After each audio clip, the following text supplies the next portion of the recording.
Good evening, everyone, and welcome to COS at Home. I am your host, Jonathan Viod, and thank you so very much for joining us for another program, and we've got a great one lined up for you here tonight. First, Producer G has gone and done it again. With the power of AI, he's created an incredible Article 5 tool that we will give you a preview of later this evening. Also coming up tonight, we have received some excellent answers to the mailbag question that we put out. That's very timely for this month, and we'll share a little bit more of that during the mailbag segment later on this evening. Also, for our main event during our interview segment, we are excited to welcome back to the program former United States Senator and current Convention of States Senior Advisor, Senator Rick Santorum. Now, I usually start the show by giving you an introduction to Convention of States and telling you what we are all about.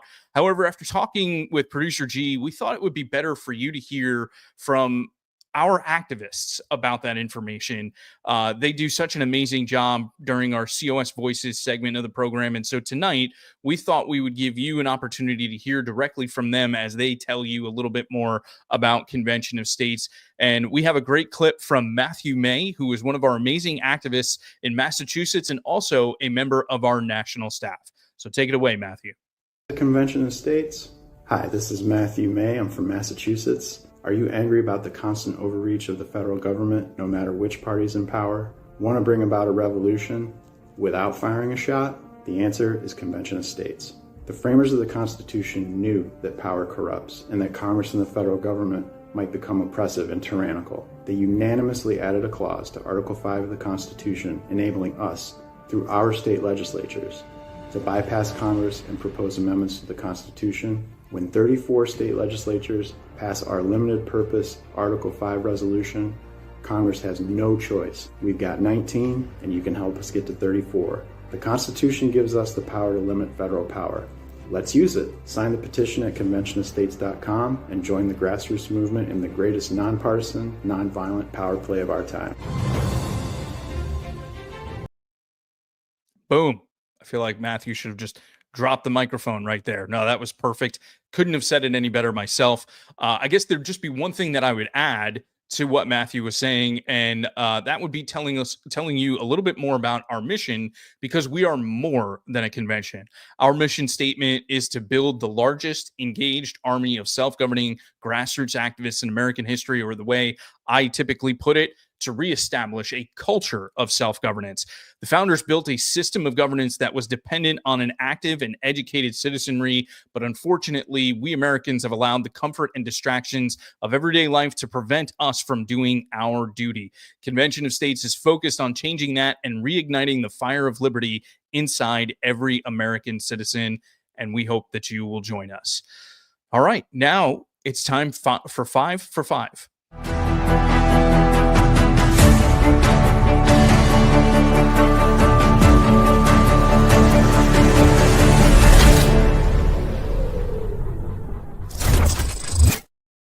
That's easy for me to say. 5 for 5. Time for 5 for 5. Easy for me. Anyway, well, Producer G, as I mentioned, has gone. He's done it again. He's created an amazing video that we're going to be premiering actually 10 days from now. So we're not going to be able to show you the entire video tonight, but we did want to give you a bit of a special sneak peek of this video. And so Producer G has it ready for you, and you can check it out right now.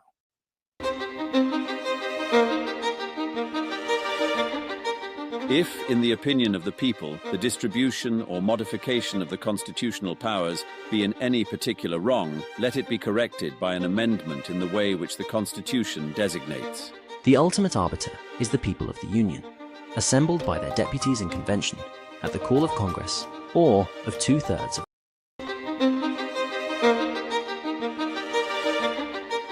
The convention mode of proposing amendments seems preferable in that it allows the amendments to originate with the people themselves. The founders provided a final and decisive means of reformation and restoration by the people themselves. Through their state legislatures and without regard to the federal government, the people can, through their own action, adopt such amendments as will reverse any trends they see as fatal to true representative government. That the Congress is simply unwilling to give attention to many issues which it knows the people are concerned with, which issues involve restrictions upon the federal government's own power. I think the founders foresaw that, and they provided this method in order to enable a convention to remedy that. One remedy for that, the one specifically provided in the Constitution, is this amendment process which bypasses the Congress. I would like to see that amendment process used.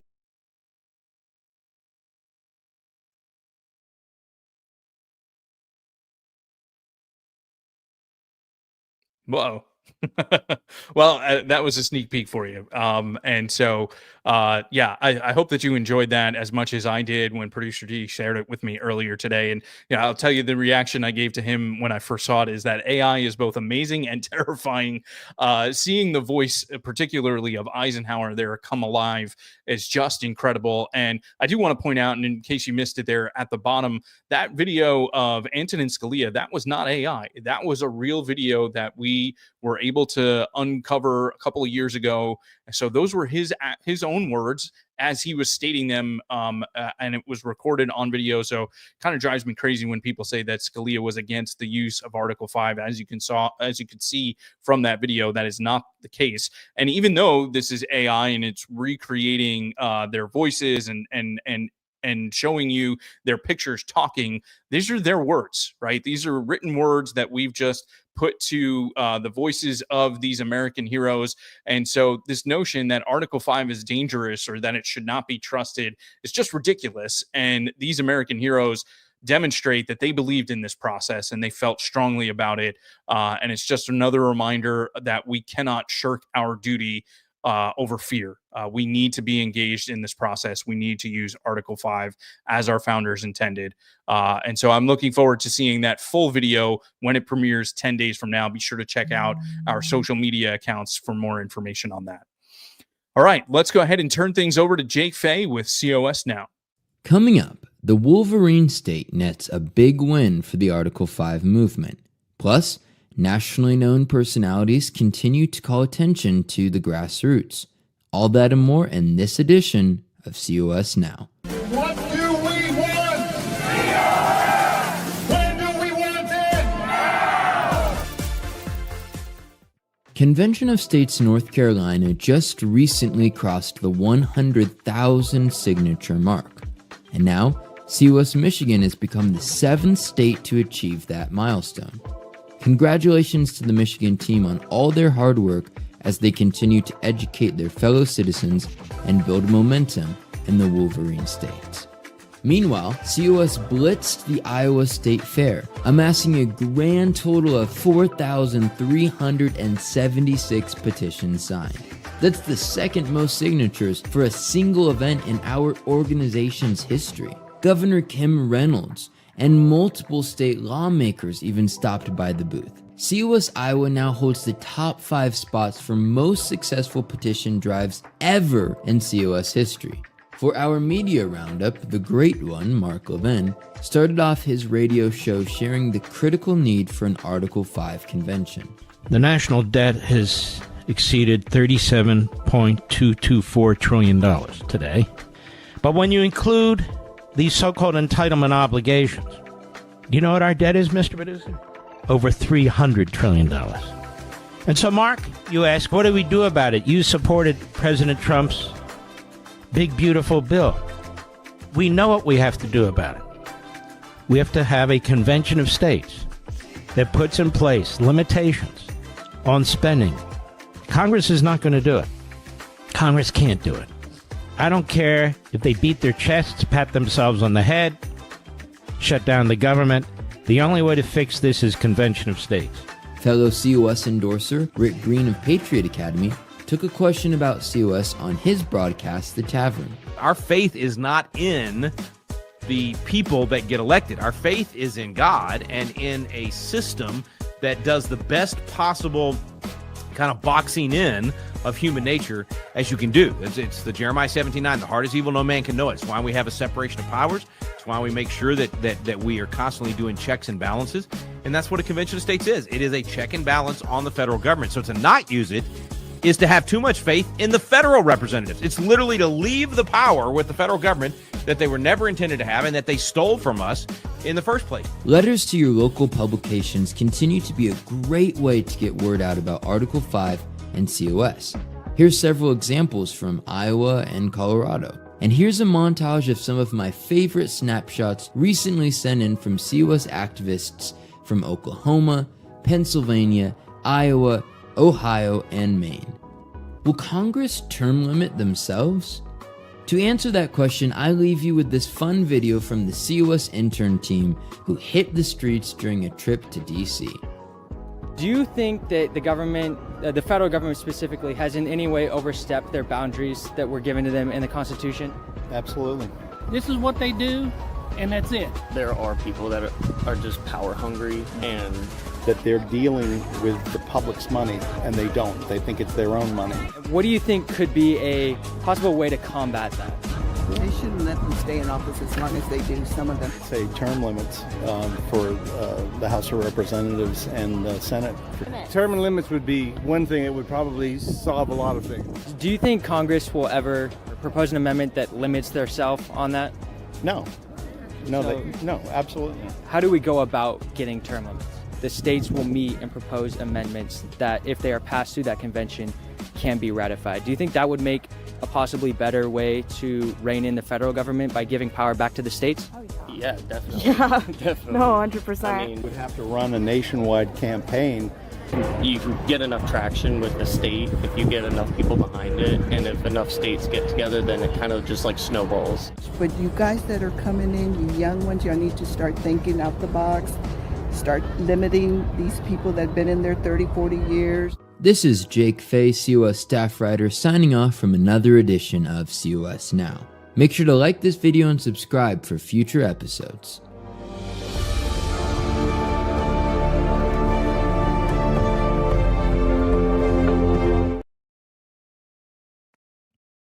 Man, a lot of great stuff in that video. Thank you so much, Jake, for sharing that with us. Big shout out to North Carolina and Michigan crossing the 100,000 mark in signed petitions. And of course, kudos to the Iowa team for having yet another great showing at the Iowa State Fair. Over 4,300 signed petitions. Amazing work by our grassroots out there. And I have to say, I really enjoyed that man on the street interview there in DC, talking to people. They recognize that Washington is out of control. It's not going to fix itself. The way to fix it is going to have to come from the states. And that's why our founders gave us Article 5. That is the solution, big enough to solve the problem. And we need to make sure that we're utilizing it. One other thing I'll mention is our Texas team has been working extremely hard. Yes, they worked really hard earlier this year, removing their sunset clause, their expiration date from our Article 5 resolution.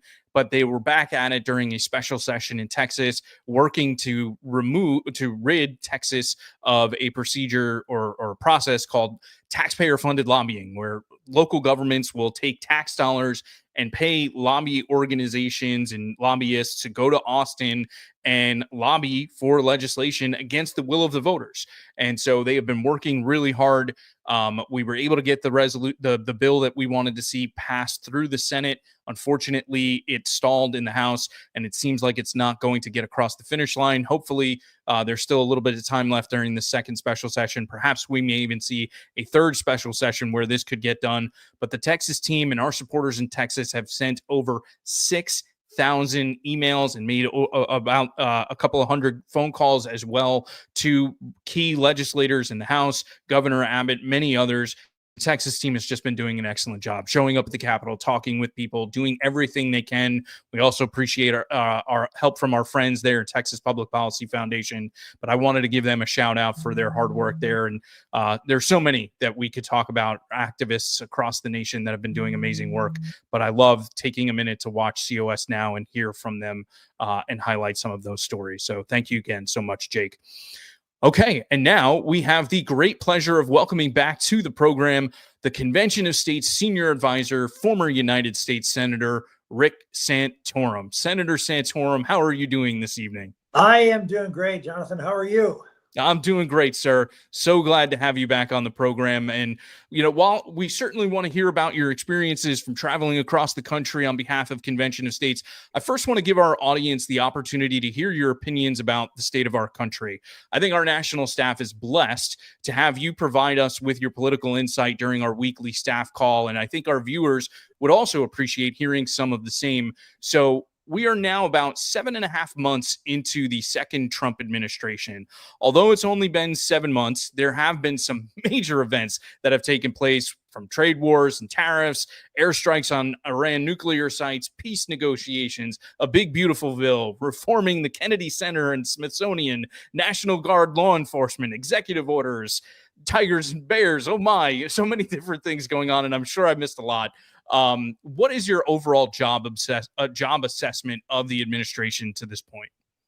Well, I think you actually summarized it pretty well. It's frenetic. I really cannot think of a president in his first couple hundred days, I guess 200 days of his term, having this much activity. I mean, there was a big story of the last couple of days that Trump was deathly ill only because he wasn't on camera for 2 days. Can you imagine? I mean, you went for weeks at a time without seeing Joe Biden, and nobody said a thing. Everybody thought, oh, it's just, it's the way he is. The expectation now is that Trump has news every day, and that he's doing something every day. I mean, that is not normal. That is not what presidents do. Now, you have the broader question is that what presidents should be doing? I mean, should presidents have that type of authority? And here at Convention of States, we're very much about federalism. We very much believe that not all power should be at the federal government level, and much less with the president, and that a lot of these things that are being dealt with in Washington should be and are more properly dealt with at the local level. And so I can't say that I look at the things that Donald Trump is doing. There's very few things that I disagree with. See, I have over here, my Trump shirt. I had the opportunity about a year ago, almost exactly a year ago, to play golf with Donald Trump at Bedminster, which is where I got this shirt. I went to play golf with Donald Trump, and all I got was this shirt. But he beat me. Just for the record, he is a very good player. They say he wins his club championship, but he is very, very good. Not that I'm that great of a player, but he is very good. So there's not much I disagree with him. I do disagree with the fact that he's doing a lot of these things. I mean, for example, should he be sending folks to Chicago and LA and places like that? Well, Chicago and LA are very troubled cities and have very poor leadership. But is it the federal government's role to get involved and solve all of these problems that are inherently local issues? And I understand why he wants to do it. I understand that he has a passion, and you see it not just in the situation that's going on in Chicago and in LA, and obviously in the District of Columbia, where in my mind, he absolutely has authority to go into DC. It's a federal district. He has it's a joint governing authority between the federal government and the Home Rule Charter of DC.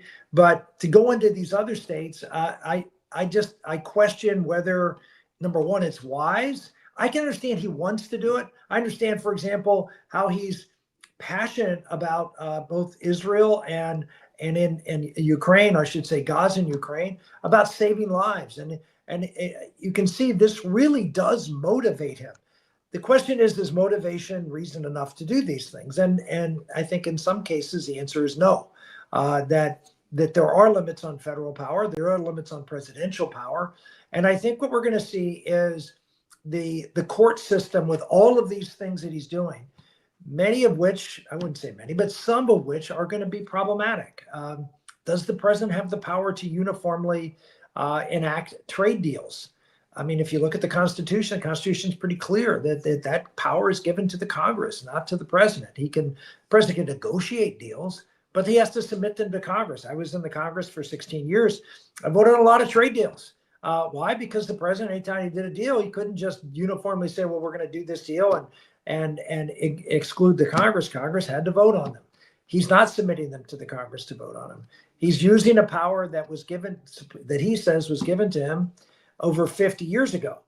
But for 50 years, no president ever used that power to do what he's doing. And there's a reason for that, because it's not really clear. In fact, I think it's fairly clear the other way, that he doesn't really have that power. He has emergency power. And his emergency is the trade deficit.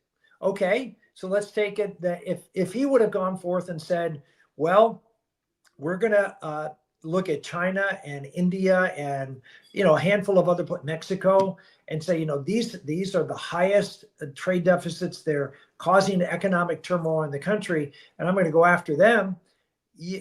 At least I think he would have a plausible case to say that that's an emergency. But when you go after every country, and including dozens and dozens of countries in which we have a trade surplus, it's hard to say that that's a trade emergency, that you're doing deals with countries in which we have a surplus. So I like a lot of the things he's doing. I think some of the things that he's doing, the way he's doing is problematic.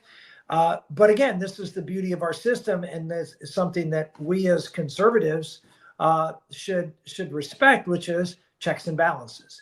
That if a Democrat was doing these things, we'd be out, screaming and hollering, say, oh, he doesn't have the authority to do it. We did that when the president, President Biden got rid of all student loan payments and did all these other things. No, he doesn't have the authority to do this. He didn't, and the court struck it down.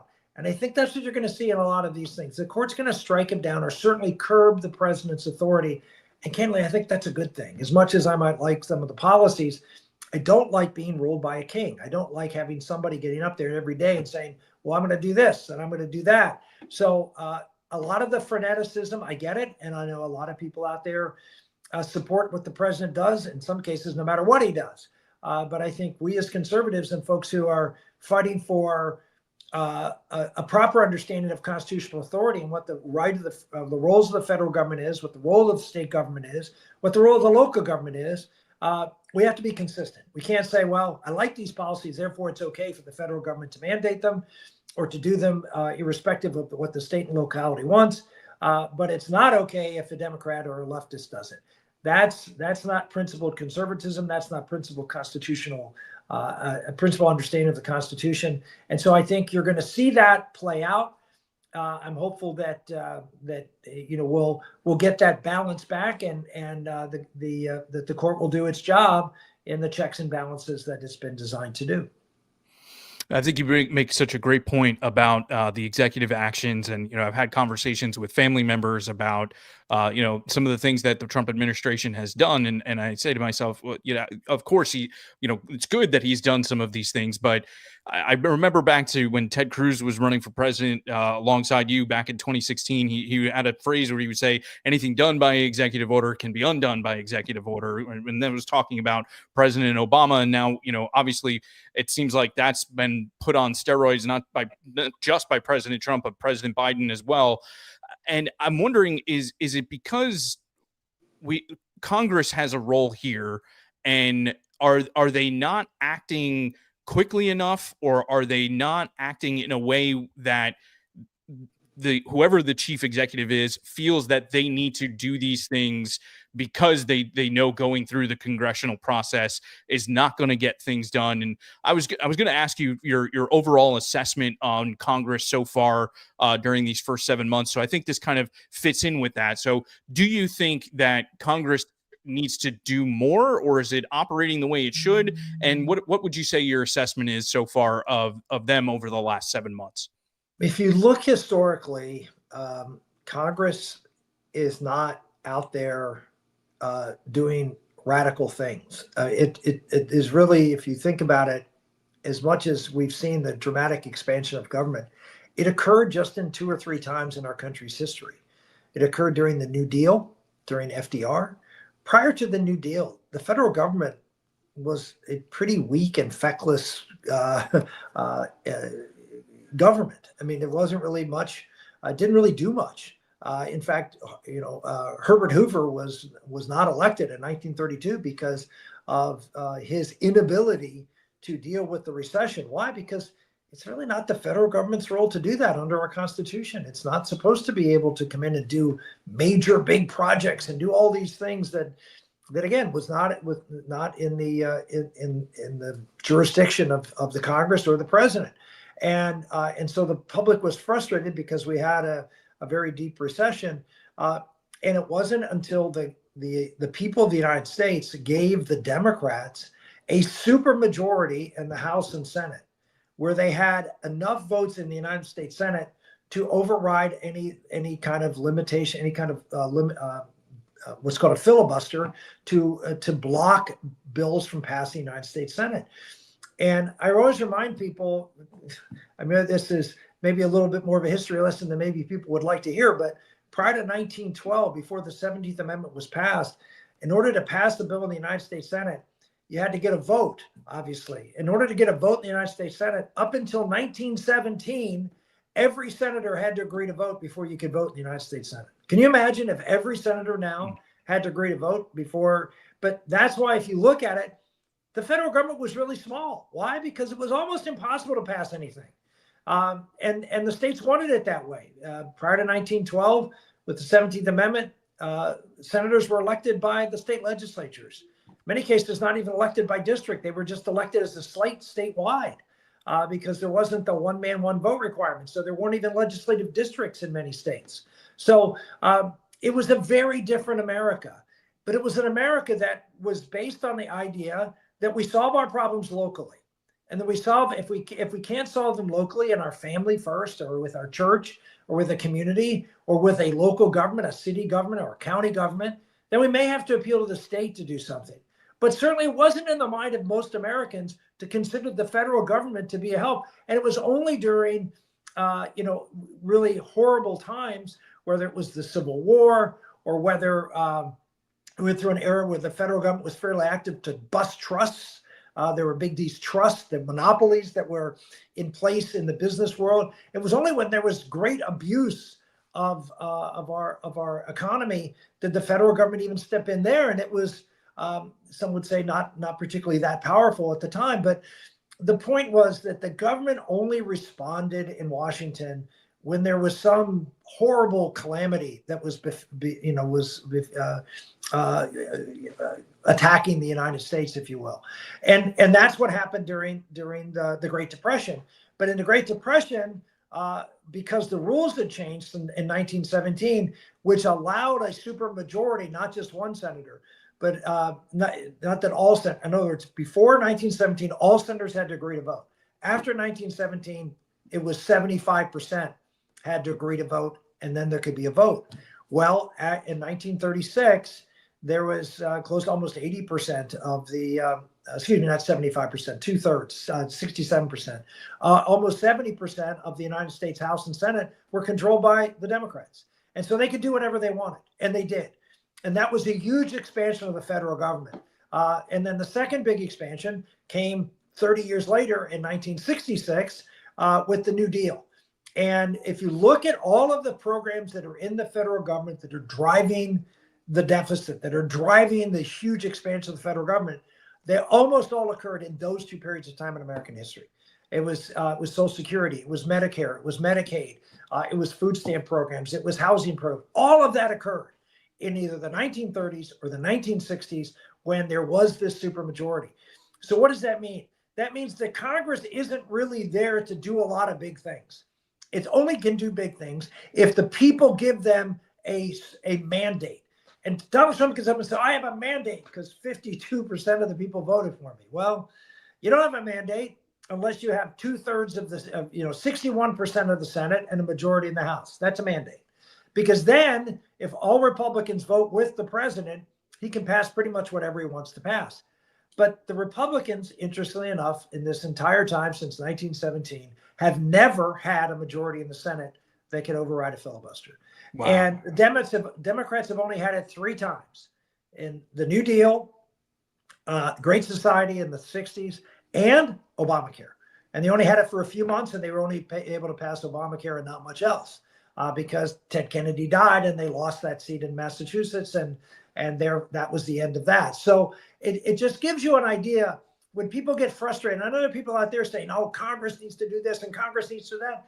It's just not the way it was designed. If you are really a constitutionalist and you really understand the idea of a limited federal government, Well, how do you have a limited federal government? Well, you make it really hard for the federal government to grow. And the way they did that was through the Congress and make it very difficult for things to get through the Congress. So to answer your question in a very long way, Congress is working exactly the way Congress is supposed to work. And don't ever apologize for giving us history lessons, because I think part of the reason that we are here as a nation is because we haven't been paying attention to our history. We'll get to that a little bit more in a moment, but we are now 2 months away, almost to the day, of important elections in Virginia and New Jersey, where they will both be selecting new governors. Of course, there are some other states that have some important elections this November too. But as a Virginian, I felt I would be remiss if I did not ask you to give us your analysis of the state of the race for the governor and the legislature there in Virginia. Look, Glenn Youngkin has done a really great job here. But if you look at Virginia's elections, almost invariably, first off, it's a much more blue state. It used to be a swing state. It's now more of a blue state. Trump lost the state, fairly significantly, and lost it all 3 times. There has been a Republican governor, Glenn Youngkin, but prior to that, there were a couple of Democratic governors in place, and Youngkin was considered quite a bit of an upset when he won. Having said that, it's really 2 states. It's Northern Virginia, which is the DC metro area, which is heavily federal employees. It's also really wealthy, a lot of high tech, a lot of defense and defense contractors are all here huddled around the fountain of youth for any business, which is Washington, D.C., and the money that flows from it. It is also, I always remind everybody, of the 5 richest counties, the 5 wealthiest counties in the country, 4 of them border the Washington, D.C. area. 2 in Northern Virginia, Fairfax and Loudoun County, and Montgomery and Prince William County in Maryland. They are 4 of the 5 wealthiest counties. So, and of course, what we see in more recent times is the wealthier the county, the more people think that they're responsible for their success, not God, and so they tend to vote themselves as little gods, and they vote as Democrats. And that's sort of the problem with Northern Virginia. It's heavily leftist and government and wealth, none of which are good signs for conservatives or Republicans. The rest of the state is actually, fairly conservative. There are a couple of areas, obviously the city of Richmond and the area around Norfolk is not particularly conservative. But again, it's going to be a really hard election for a Virginian, only because Trump is very unpopular here. The election right after the presidential election, which you see in New Jersey and in Virginia, tend to swing against the party that's in the White House. You saw 4 years ago that the guy who's running, the Republican, Jack Ciattarelli, who's running again for governor in New Jersey, came close. I mean, out of the blue, no one thought it was coming, and almost was able to top Phil Murphy, who was seen as not even having a race. And one of the reasons was, I think, Biden was president, and there's that natural backlash. Now it's the other shoe. The shoe's on the other foot. And I think it's going to be really hard for Winsome Sears or Ciattarelli to be successful. Having said that, New Jersey's got a lot of problems, and Ciattarelli has made a decent race out of it. Winsome Sears has closed, according to the latest polls. But again, it's going to be tough. And, we're concerned about that as convention of states, obviously, but we're more concerned about the legislature. And in Virginia, you have very narrowly held seats, majorities in both parties, in the House and in the Senate. Again, boy, I'd like to think that there's a real chance for the Republicans to pick up seats here. But everything I'm hearing is it's going to be a really tough go for the Republicans to get the majority in either of these chambers. That doesn't mean that they don't have a shot. They do. And a lot of it's going to depend on turnout. And the same thing in New Jersey. I actually believe that there's a chance that Republicans will pick up seats in New Jersey in spite of the presidential election curse that I talked about, only because I think they're actually making gains, and New Jersey has been so misgoverned for so long. I think there's a better chance there. But it's going to be tough for either to get a majority this time around. But we'll wait and see. I mean, the big problem with Republicans when Trump is not on the ballot is getting Trump voters to turn out. And that's been true since 2016. 2016 he won, but 2018 Republicans lost a lot of seats. In 2020 when he lost, Republicans actually did okay in the down ballot races. There wasn't any coattail for Joe Biden whatsoever. But it's really, again, when he was on the ballot in last year, Republicans picked up a few seats, but again, not a big wave. So he hasn't had much down ballot influence either when he wins and when he loses. And we'll see whether he can do something he hasn't done before, which is able to motivate his voters to come out when he's not on the ballot. Very well said. And as a refugee from New Jersey, I can assure you they definitely have some problems there. Yeah. So I'm well aware of that. And it is important that folks make sure they get out and vote their values and pay attention to what's going on in New Jersey and in Virginia as well as across the country. But thank you so much for that analysis. Now, as I was preparing for this interview, it occurred to me that the first time you joined COS at Home was in September of 2021, shortly after you became an endorser and a senior advisor. And just a few months later, we successfully passed our resolution in 4 states, but we've been stuck at 19 past states since that time. So having been in the trenches with us now for nearly half a decade, where do you see the movement right now as opposed to where we were when you first got involved with us 4 years ago? Yeah, I would say that we've come a long way in building a stronger effort with not just we've got more petition signers, things like that, but organizationally we've grown and strengthened ourselves, and I think you see that in the battles that we have in state after state every single year. On the other side, I would say that the left has done a good job, and our opponents on the far right, I don't even call them far right. I would just say the conspiracy right. Folks who don't have really any faith in the institutions of our country. And you'd say, well, I don't have a lot of faith in the institutions of our country. There's difference between trusting institutions always to do the right thing, which I think most Americans don't. But we believe these institutions are important for our country, and they need to work properly, and they need to be given the chance to work properly. I mean, we say we hate the Congress, but we'd be in a pretty bad shape if we didn't have one.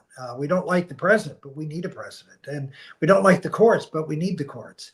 And well, we don't like a convention of states, but we actually need a convention of states. And just because you have some misgivings about the institutions of our country because they don't always work well. Well, they're human institutions. Of course, they don't always work well. I mean, that's the nature of the beast. I mean, you look at things that are of God. I mean, your churches. You say, wow, this church is terrible. Well, the church is made up of people. Well, of course they do terrible things because people do terrible things. It's not God doing the terrible things. It's because they're governed by man.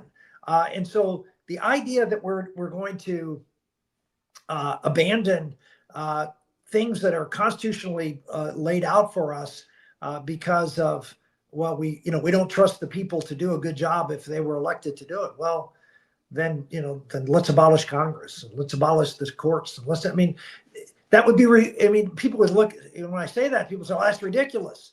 Well, why is it ridiculous if you don't trust Congress and if you don't trust the president, if you don't trust them to eliminate, to not give them any power, but with the other thing that's in the Constitution, which is a convention of states, you don't want to give them power.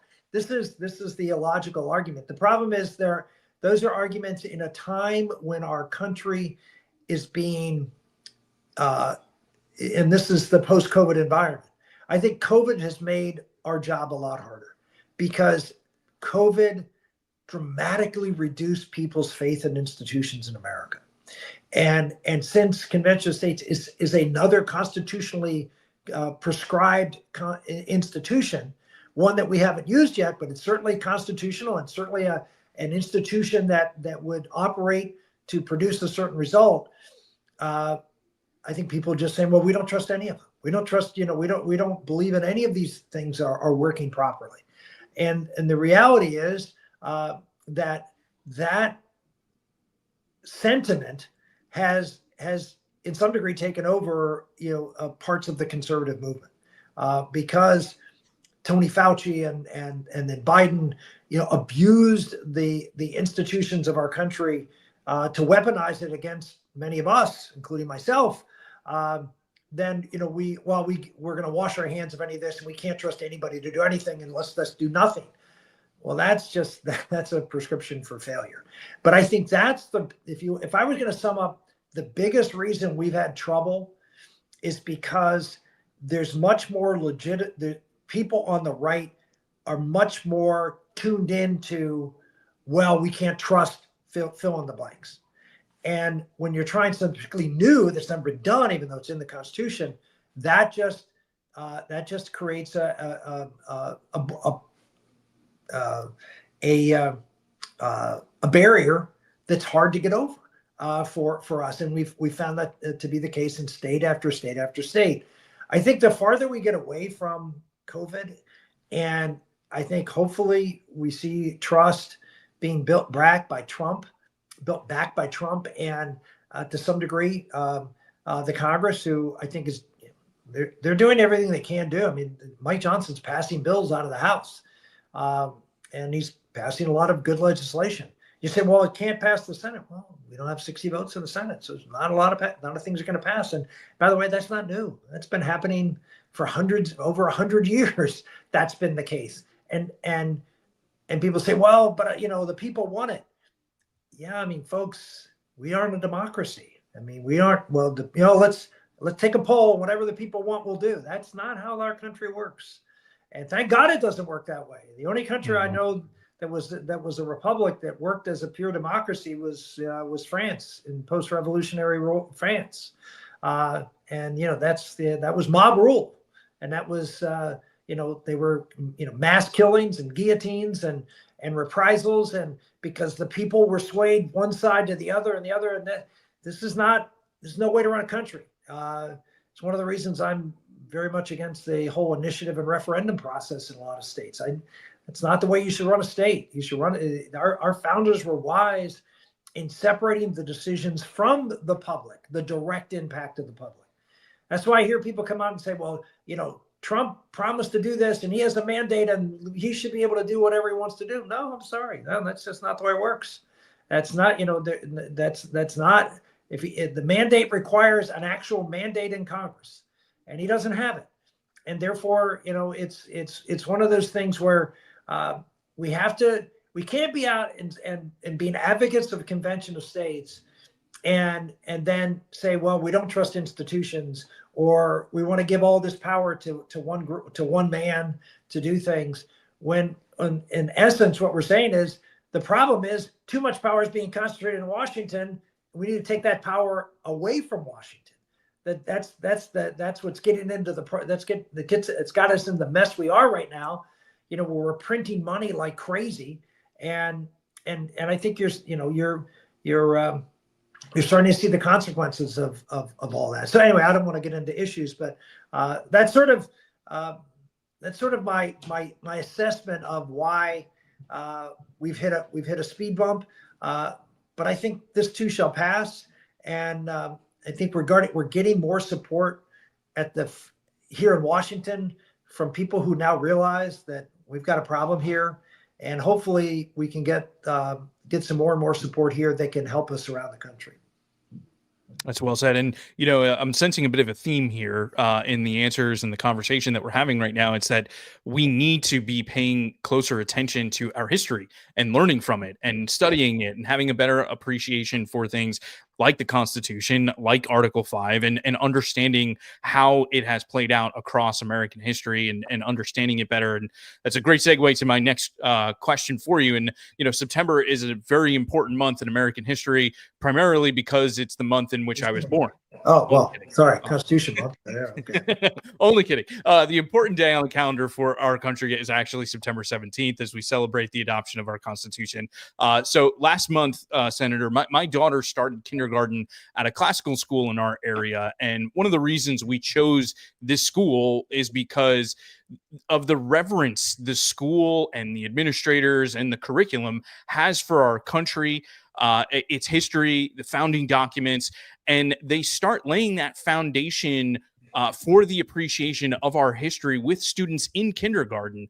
And what this experience has shown me is that we need to ensure the next generation is educated on the history of our founding.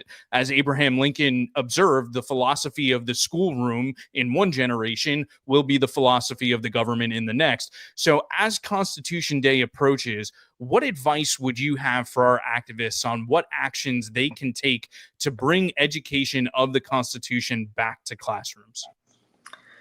Well, I mean, there's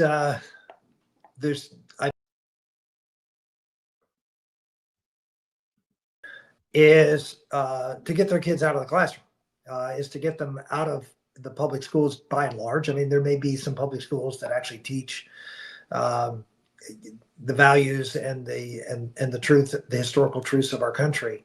But my sense is, in having been around a lot of public schools, or in not just in Pennsylvania but around the country, that's a rare occurrence. And the problem is most parents don't even know it. Most grandparents have no idea what their children are being taught. In fact, one of the reasons, again, going back to the COVID time, and one of the reasons we see such institutional distrust is because an institution that parents implicitly trusted, which was the schools, and they realized they can't trust schools. You can't trust this institution. You can, because they're filling their children with garbage.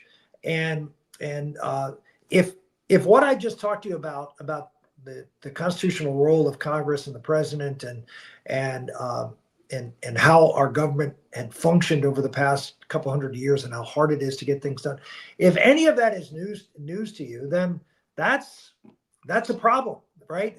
That tells you that even in your educational experience, you weren't taught that. And that's pretty basic understanding. I mean, that's something that if we want good citizens, then people need to know how our country operates, need to know what the Constitution, how the Constitution was laid out. But again, the folks who are teaching you and your children don't want to describe what the Constitution says. They basically lay out what they think the country should be like, instead of what it is and what made it great. And they tend to look at things like, talking about the New Deal, talking about the Great Society. When you go through a history class, they tend to jump over large periods of time in American history and focus on the time when the federal government was most active, because that was the interesting. And what they don't fill in is in fact that one of the great things about America is our stability. It's not that the federal government passes bunches of laws and expands its power and reach, but that it actually didn't do that, and that stability of the law is actually one of the strengths of America. So again, I mean, I'm sort of waxing here, but first thing, what I did, I would just tell you what we did. We took our kids out of school, and we homeschooled our kids. And you can say, well, we can't do that or can't. All I would say is it was the greatest thing I ever did. And when I say I really mean we, as the royal we, meaning my wife, because she carried the lion's share of that. And look, my wife was a neonatal intensive care nurse. She just before we got married, she graduated from law school. She was going to be a lawyer, but we ended up having children, and she decided that it was much more important, it was a better job and a more important job to raise our children. We eventually had 8 children. We homeschooled them, and most of them into high school or up to high school, depending on the kid. It was always different, but we really believed that giving our children that firm foundation of an education as to, and you mentioned, Jonathan, classical education. We subscribe to classical education curriculums. There are tons of them out there. I mean, we did this, in ancient history in the 90s. We did this. I mean, when homeschooling was illegal in some places. I mean, it was very, very difficult to do where we were in Pennsylvania. Thanks to Mike Ferris, that's all changed with the Homeschool Legal Defense Association. But look, it's it's really important to understand that there's been huge progress made through the homeschooling effort of Homeschool Legal Defense, and you now have the freedom to do that. And I understand it's hard, but all I can look at is the fruit of our kids, and not just are they all good believers and churchgoers, and all but one of them who are going to get married are married and having children. We have 10 grandchildren. The oldest grandchild is 3. We have twins on the way to give us 12, which will, again, and they all live within 20 minutes of us, and they all come over every Sunday for dinner after church. So you say, well, that's just idyllic. That's not the real world. You create the world you live in. And I mean, you have to live in a world, but you can create the world of your family. And I think people have forgotten that they somehow or another think, well, you can just have it all. And that's the old thing. Oh, you can have everything. Well, no, you have to make sacrifices. You have to make sacrifices for the things that are important. And to us, the thing that was important is making sure our children know, love, and serve the Lord, so they will be with him in the next. And that's the principal thing. We don't really care. We didn't care much. We didn't have grades in homeschool. We cared about the virtues and values of our children, and obviously that they were proficient in reading, writing, and arithmetic, and they had an understanding of who they were and why they were here. And the same thing doing with our country. And I mean, there are schools you can get that, classical academies. Our kids went to high school at schools that taught those truths, and there are more and more of those schools now available. Thanks in part to COVID, which has spurred a huge development of classical education and others. So there are more schools out there, but you have to. You say, well, I can't afford them, and I would just say to most people, not everybody, but most people, it's you can't afford them and live the lifestyle you want to live. But that doesn't mean you can't afford them. It all depends on what's important to you, and it really comes back to that. I mean, look. We couldn't afford it either. I mean, I was able to get some help. My parents, who were government workers, didn't have a lot of money, but they were able to lend me money when I hit when a pothole hit, and we had some things happen that, and I wasn't, I took the money and gladly paid it back eventually. But there's humility there. Nobody likes to take money from their mom and dad and say I need some help, and no one likes to not get all the things that the people around you get. But I can just tell you the fruit of investing in your children, there's just no better. There's just no better. And here's the interesting thing. You say, that's the way it used to be for, not just in America, but in people invested in their children. And they did so for selfish reasons, you could argue. It's because there wasn't Social Security, there wasn't Medicaid, and there wasn't Medicare, and there wasn't anybody there to take care of them when they got old except their children. And so they invested in their children so they could help them. And you can say, well, that's pretty selfish, but well, maybe it was, but it's the way things worked, is that you were dependent upon your family, and it was an expectation. I hear this thing, the sandwich generation. Well, sandwich generation, that's 4,000 years in human history is what that is. Is that, families lived together, and parents, parents took care of kids, and kids took care of parents, and parents took care of grandparents. That's the world. What's happening, what we look at today is just new. That's just 100 years. But again, we know so little about the history of not just the United States, but of mankind, and how the world functioned for so long, that we get wrapped up into this new age world that you're supposed to go out and be what you can be and do what you want to do, and your kids will be fine, and well, just put them in school and they'll be great. That's exactly what the left wants you to do, because look at the numbers. The people on the left, liberals, aren't having children, and I hear this all the time. Oh, we're going to win because we're going to outbreed them. Well, yeah, we aren't going to win, because we may outbreed them, but they get our kids in school and they indoctrinate them into everything we taught them, everything we told them not to do. And so we have to understand that we have a responsibility. And so I would say the first thing is look to yourselves to solve this problem. That's the immediate and quickest way to do this. And secondly, do what a lot of folks are doing, which is fighting in the public schools and going to school board meetings and doing that. Good luck. I think the best way to get changes in the public schools is to make them a barren wasteland for that has to change in order for them to compete and win. And right now, they're competing and winning because you send your kids mindlessly to those schools to be indoctrinated into children that you don't even know when they're grown up. The solution lies within us, as with many things in our country, and I think that's why the Constitution starts with "we the people." That I think that's an excellent point, and you are also a very blessed man, sir. That's something that I was able to get out of that answer there. Yeah, And amen. yeah, my wife is a nurse too, and that's a funny story I should tell you sometime. And last question for you, though, of the evening is right after Constitution Day this year, Convention of States is going to be gathering in Indianapolis, Indiana, for the Race to Freedom Leadership Summit. I actually just got some breaking news from producer G that we will be able to live stream the summit on our social media accounts. So the summit's going to be taking place Thursday, September 18th through Saturday, September 20th. Be sure to check out our social media accounts for more information. I think we're going to be sharing some more information about exactly how you can sign up for that live stream.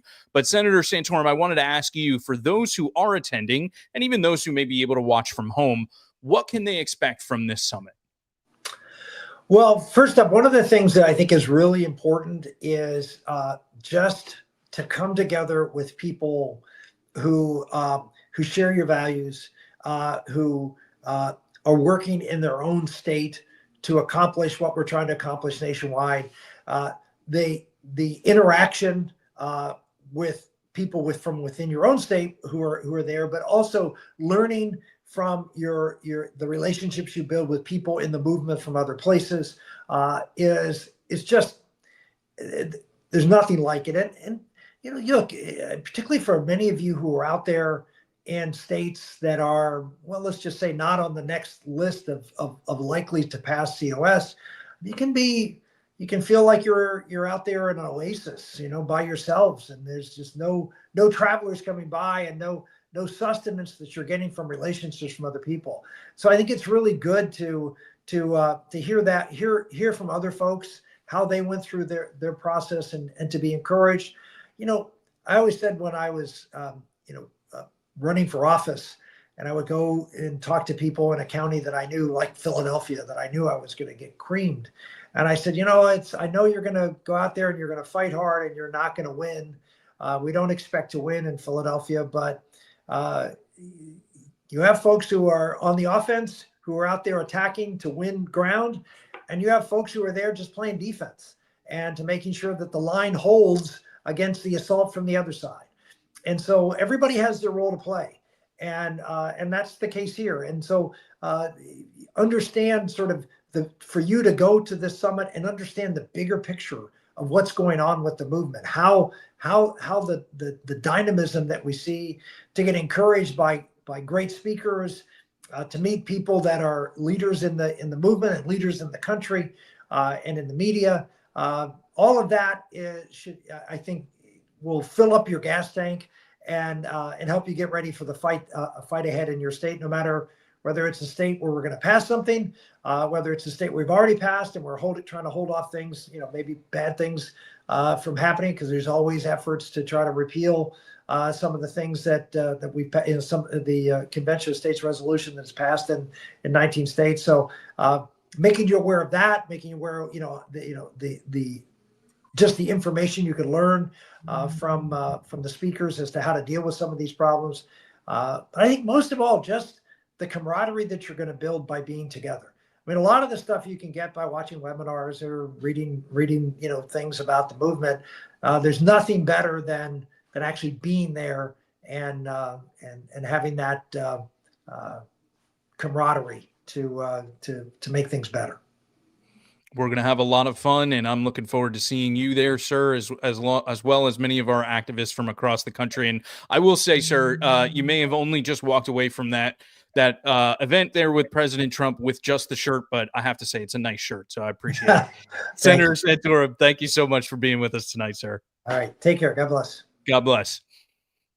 Folks, that was a great conversation with Senator Santorum, and it turned into a bit of a history lesson, which wasn't necessarily my intent with these questions, but there were some really important truths that Senator Santorum shared with us this evening, and I always appreciate his analysis on where our country sits right now. He's a good man, a blessed man, and we are blessed to have him in the fight with us. Okay, let's go ahead and move to action at home.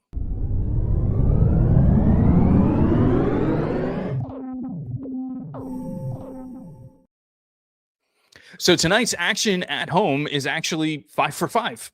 No, I don't mean that our segment from earlier tonight is going to replay here, but there is a small thing that you can do, even starting tonight, that will make a big difference for our movement. And to tell you more about it, we have none other than Mark Meckler.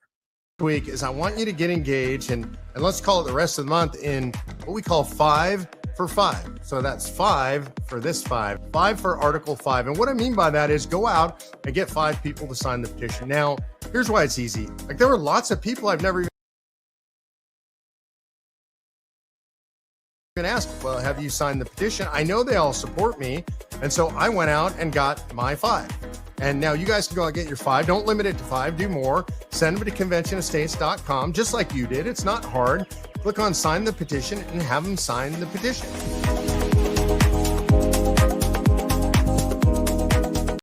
It's a simple thing, right? Just go to your family and friends, people that are near you, that may share your values, and maybe they don't necessarily share your values, but they can appreciate that the decisions being made on the most important things in our country should be done by the people who know us best. And those are the people that are in our state legislatures and our state governments. Those are the ones that really should be making these decisions. And if we want to see that, if we want to really kind of address some of the problems that Senator Santorum was talking about earlier in the program, it has to be done from outside of Washington, D.C. It has to be done utilizing Article 5 of the Constitution. And so be sure to send people to conventionofstates.com, have them sign that petition, and learn more about our movement. So participate in the 5 for 5, and we would greatly appreciate all of your assistance. And again, it's something simple, easy, can be done from your home. You can start tonight. You can reach out to the people that you love and see if they would sign the petition and learn more. So again, conventionofstates.com. Okay, now let's go ahead and check the Minutemen Mailbag.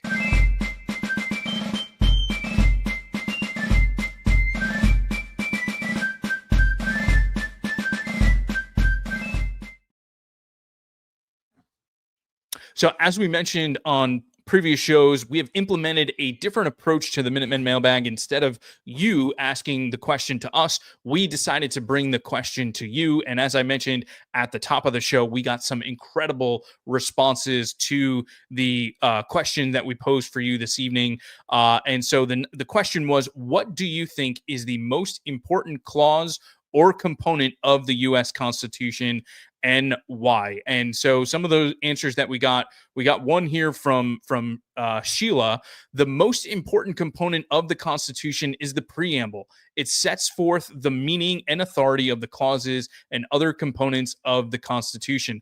And again, what I mentioned before when talking with Senator Santorum, contained in that preamble is we the people. That's it. We are the authority in our system of government. That means we have the power to solve these problems. It comes down to us. And so we need to be more involved in this. And I agree with Sheila about how important that is. Another answer that we got was from Phil, and he said, the first 3 articles absolutely make it clear that our government is a republic and the powers are separated to protect citizens against government abuse. And I totally agree with you, Phil. We are a republic, and it drives me crazy when people say we are a democracy. As Senator Santorum was talking about, it's not just a simple majority and whatever they want, that's what goes. That's a democracy, a true democracy. That is not what our country is. And in fact, the founders said democracies themselves are dangerous. We are a republic, and that was what is outlined in the Constitution. And I appreciate what Phil said there. We got another one here from Michael, and it says Article 1, Section 1, Clause 1, all legislative powers herein granted shall be vested in Congress of the United States, which shall consist of a Senate and a House of Representatives. This is the heart of self-governance and the rule of law. I agree, the power being with the members of Congress, which, by the way, is the most powerful branch. If you actually read the Constitution, it's not all equal power to all branches, as we are incorrectly taught in history. Most of the power lies with the Congress, and the reason for that is because it is closest to the people. So well said, Michael. The next one we have here is the First Amendment is the heartbeat of the Constitution. It safeguards the ability of the people to participate, to challenge, and to improve their democracy or their republic. The First Amendment that ensures the Constitution serves just as not just as a framework for government, but as a guarantee of liberty. Well said, Rebecca. The First Amendment is really fundamental to us, and so grateful for all of those amendments that were added. And again, it comes back to that point that we have made before. As much as our opposition will say they love and revere the Constitution, I'm talking about organizations like JBS and Eagle Forum. I'm not talking about opposition on the left that just kind of want to do away with the Constitution. They will say, we love the Constitution and we don't have those incredible, amazing heroes of our past to be able to oversee a convention, and so things are going to go crazy. But what they fail to mention, though, is that even though they created this incredible document, one of the first things that they did within 10 years of the Constitution being ratified is amend it 10 times. And we're so thankful for those Bill of Rights and other amendments. Now, not all of the amendments are great ones. We talked about some earlier, the 17th Amendment, the 16th Amendment, but those first 10, including that first one, are critically important, and we need to appreciate that and not be afraid of the amendment process. Wayne said the Second Amendment, because it keeps the government in check. Without it, the rest of it is useless. Yeah, again, another one of those first 10 amendments without we would be in serious trouble. And God bless the Second Amendment. Man, I can only imagine where we would be if we did not have that. Article 5 transforms the Constitution from a rigid framework to a flexible framework. Without this built-in flexibility, the Constitution might have become obsolete or led to inability as seen in other nations. It strikes a balance between stability and progress, embodying the document's enduring genius. And that is from Brett. And yes, Article 5 is critically important because it outlines that amendment process. Obviously, we've only used the first half of Article 5 for the amendments that we currently have to the Constitution. But that second part, what we are pushing for, having a convention, giving the power to the states to amend the Constitution without having to go through Congress, is critically important. And it gives us the ability to bring our nation back from the brink, now that Washington has gone beyond what the founders had intended and created with our Constitution. So it is critically important. And then William said, of course, Article 5, because it gives us the people the right to take back our government. So well said, William. And that's exactly what I was talking about. Article 5 is the solution, right, to the problems that are facing our nation. We need to be able to utilize it. We need to not be afraid. And so that is what we need to do. We need to get involved with an organization like Convention of States. So if you're still wondering and not sure if you want to get in, I want to encourage you, now is the time. We need you. Go to conventionofstates.com/act. Sign up to become a volunteer today. I want to thank everyone who responded to our mailbag question. We had a lot of submissions. Those were some of the best ones that we had. But we really appreciate all of you. And be sure to be on the lookout for the next question for our next episode by going to conventionofstates.com/mailbag. All right, folks. Well, we have reached the conclusion of our program. And just a reminder, all of the COS at Home shows are aired live on the first Wednesday of every month at 8 o'clock Eastern Time. The next show will be on Wednesday, October 1st at 8 o'clock Eastern Time.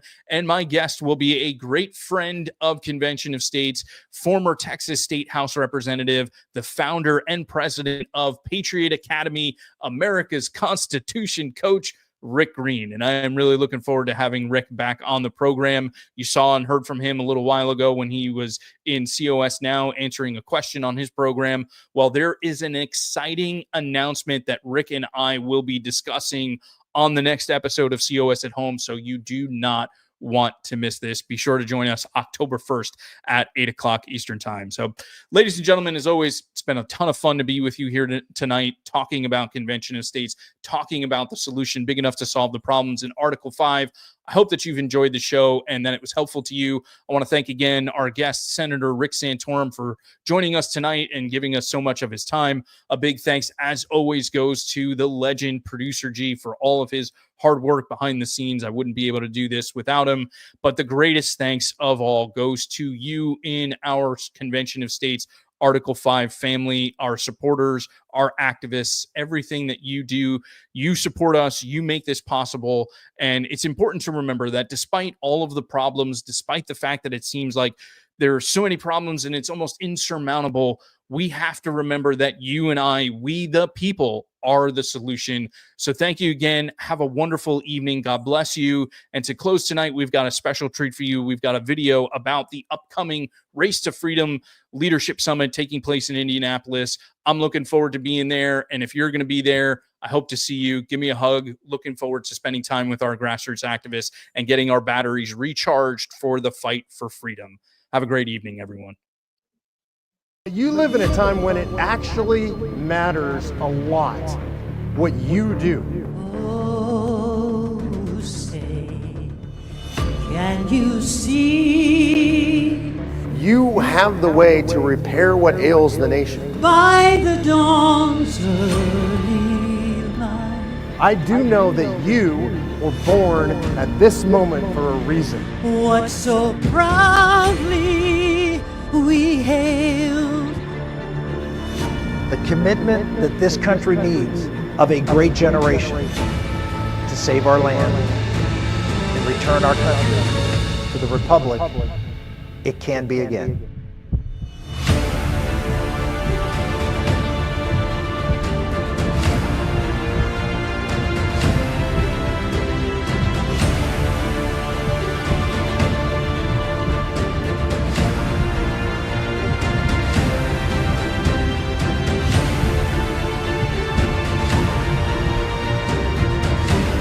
This is the most crucial movement in America, bar none.